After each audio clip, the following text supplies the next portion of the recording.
Hi, I'm Jimmy Colefax, and this is The Story. We're continuing with former nightclub bouncer Steve Beizlle sharing his story with Shelley Scowen. Before the break, we heard how Steve was at a desperate point in his life, and he actually ordered God to do something or else. Next, we'll hear what happened after he threw his drugs away and decided to go to a Christian camp. So I went down there Friday night, and to be honest, that night, the longest night of my entire life to this day. By lunchtime the next day, I was in a really bad place. I had sweat pouring out of me where I was detoxing all the stuff coming out of my system. I was having schizo episodes in my head. I was really in a bad way. And David O'Keefe, the old pastor who was running the event, he come up to me at that time and he said, "Can I talk to you outside?" So, because everyone was staying clear of me, no one would talk to me. Everyone was just staying away from me because I was obviously a bit volatile. And I've walked outside and he's gone, "God's just told him that he has to pray for me right now."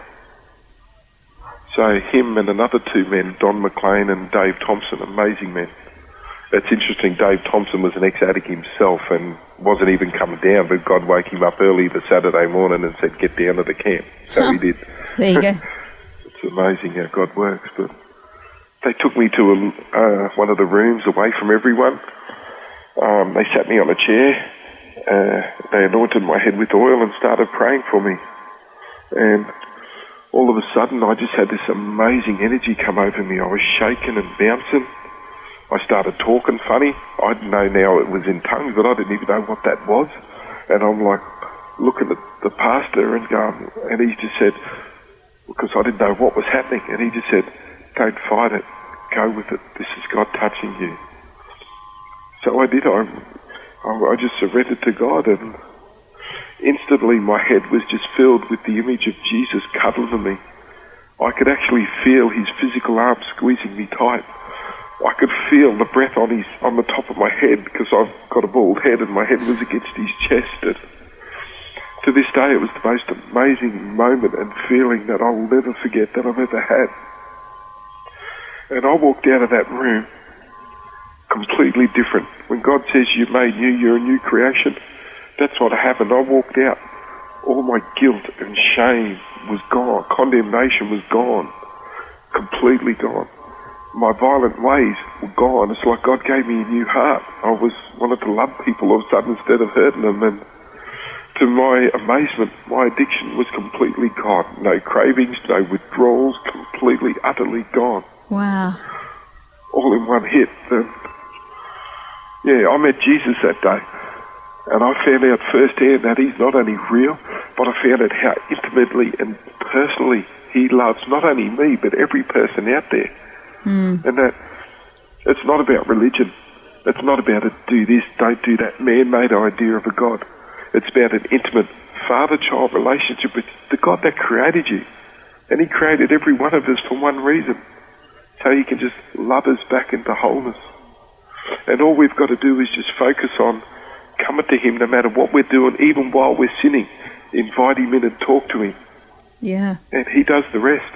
If we just focus on that, loving him and that relationship, he fixes us. He breaks the addictions. All of a sudden you start to love what he loves, hate what he hates, and you're made new. Yeah. And he makes you that new creation. It's not so much about, the rules that God sets. It's more so he changes your heart so that it's like his, so that you have the desire to do the things that he says and to not do the things that he warns you against. Absolutely. I mean, I had a revelation from God a while back. In John 3 it talks about seeing the kingdom and entering the kingdom, and some people see the kingdom. They go to church every week, they're saved, they'll go to heaven when they die. But that's really about where it ends. Their life doesn't really change that much.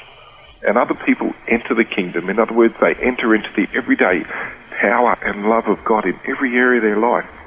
And they're completely turned around. And Jesus said, "Let the children come. Assuredly I say to you, unless you become like one of these, you will not enter the kingdom." And I'm reading all of that stuff, and God said to me, he goes, I've got a little boy, Samuel, he's 6 now. And God said to me, "What does Samuel want most of all from me?" To spend time with me. And he said, "That's the secret. spending time with God. That's the secret to unlocking all the promises of God. That's the secret to living in the everyday power of the Bible and God in every area of your life, is simply spending time with Him. Yeah. But not in the attitude, well, I'm a Christian, I've got to read my Bible again. It's more like, hey, I'm going to talk to my dad. Hey, Dad, how you going? And start reading your Bible from the attitude, Dad's going to talk to me. Yeah. He's got something to say to me. And yeah, that's a wonderful connection there. I really love that. And for those who are parents, yes, you will just understand that analogy. Steve, you're obviously passionate about God and you understand His love. And I guess that is why you're so passionate about reaching out to these kids, because you've experienced that love of God and these kids haven't. You know, God, I was in such a pit. I was in darkness, and it's like God just reached out from eternity, pulled me into His loving arms, and He loved me back in the wholeness. And it's just amazing what He's done for me, and He wants to do it to every single person out there. All you've got to do is just let Him in. And that's the thing. He loves people already. It's just that, as you say, we need to be the ones to reach out and let Him in. He stands at the door and knocks. Absolutely. You know, God ripped my heart out. When we first started the youth, I was at a prayer group at church, and the head pastor and the associate pastor at the time, they come up to me and just said, we want to start a youth group. I'm like, okay, I only see 2 youth in your church, but anyway, you know. They said, God's told us you're the man to do it. And build it and they will come. Yeah, I'm sitting there going, I can't do it. I work, because I was working on Friday, Saturday, Sunday nights at the time, and I said, I can't do it. I work on them. They said, well, God's told us you're the man to do it, so if things change, which we believe they will, you know, will you do it? And I'm like, oh, yeah, I suppose, not thinking anything will change. And all of a sudden, a week later, I've got this job offer, which was a Monday to Friday job and gave me weekends off, and it came from out of nowhere. And I'm sitting there going, I can't do this. All I know how to do is hurt people, and I've got to try and run some group. But I stepped out because I just thought of the love that God gives me and the love God had for me and the love I had for Him, and I thought, I've just got to love Him and He takes care of everything. So I stepped out and did it. There was 2 kids in the church. I made my kids and my stepkids come. I stood over them and made them come, bribed them. and now it's blown me away to the numbers, you know, to the amount of people we get, and it's the good we're doing. But the amazing thing how God works, the first day I walked into this new job that God opened up to me, as I'm walking up ahead, Joel Tuitea, he was already working there, and I saw him walking towards me from a distance. And God said, he was the reason that I'm here. And a few months later, he's at the shed, and look at the amazing things that man's doing for God. Yeah, it is just incredible, and he's got a story to tell in and of himself as well. God's definitely using you guys for His kingdom and for His purposes. He'll change you. He does all the hard stuff. You know, there's not one area in anyone's life you can't have victory in, providing you're just willing to simply seek His face. And that's that whole attitude we just install in the kids. Where's your focus at? Don't focus on what you're doing right or what you're doing wrong. Don't focus on your problems.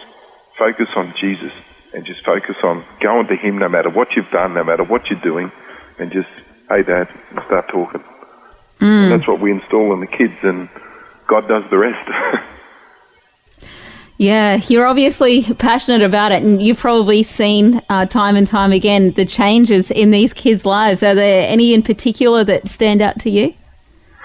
There's heaps and heaps, actually, and I love these kids with all my heart. You know, God just ripped my heart out one day. He gave me such a passion for these kids, and they're amazing. They're broken and they're hurt, but they're diamonds in the rough. You know, and when you just love on them and accept them, it's amazing. And we see kids come in all the time, you know, from, you know, multiple suicidal attempts, from being in mental institutions to having major addictions and all the rest of it. And we just see God slowly runs them down until He breaks them and loves them back in the wholeness. It really is. God just loves them back in.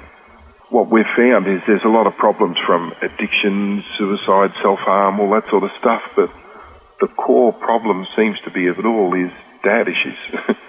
It's something that this generation is just really getting hit hard with. We're in a very low socio-economic area, so we deal with a lot of broken families, single parents. Some of these kids have never had anyone in their life that works or really cares much about them.